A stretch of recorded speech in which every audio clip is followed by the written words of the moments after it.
Mirpur সাতিয়ান union আটিকগ্রাম 4 রাস্তার মোড় অর্থাৎ 4 রাস্তার স্কুল মোড় যেখানে আছে, এখানে একটি সরিষা বোঝাই স্টিয়ারিং গাড়ি সরাসরি এসে এই পিকআপের উপরে আঘাত করে এবং এই গাড়িটি এক সাইডে উল্টে যায়, যে দোকানের সঙ্গে লাগে, দোকানে ফ্রিজ পর্যন্ত পড়ে যায়।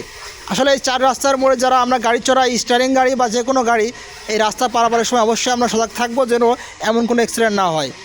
এই অ্যাক্সিডেন্টের ফলে স্টিয়ারিংয়ের এবং পিকআপের লোকজন আহত হয় এবং পাশে দাঁড়িয়ে থাকা একজনের মাথার কিছু আঘাত লেগে রক্ত বাড়ায় এবং দেখছেন কী পরিমাণ কীভাবে আঘাত করেছে। তাই আমরা যারা এই ভিডিওটি দেখছি অবশ্যই আমরা সবাই সজাগ থাকবো যেন আমাদের এমন ধরনের অ্যাক্সিডেন্ট আর না হয়, এবং বিশেষ করে যেগুলো আমরা 4 রাস্তার মোড়, 3 রাস্তার মোড়, এগুলো আমরা সবাই সাবধানে পারাপার হবো।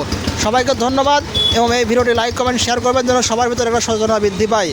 তো সবাইকে ধন্যবাদ জানিয়ে ভিডিওটি শেষ করছি। সেই সঙ্গে এমন নতুন নতুন ভিডিও পেতে আমার এই পেজটি ফলো, লাইক ও কমেন্ট করবেন। সবাইকে ধন্যবাদ। আসসালামু আলাইকুম।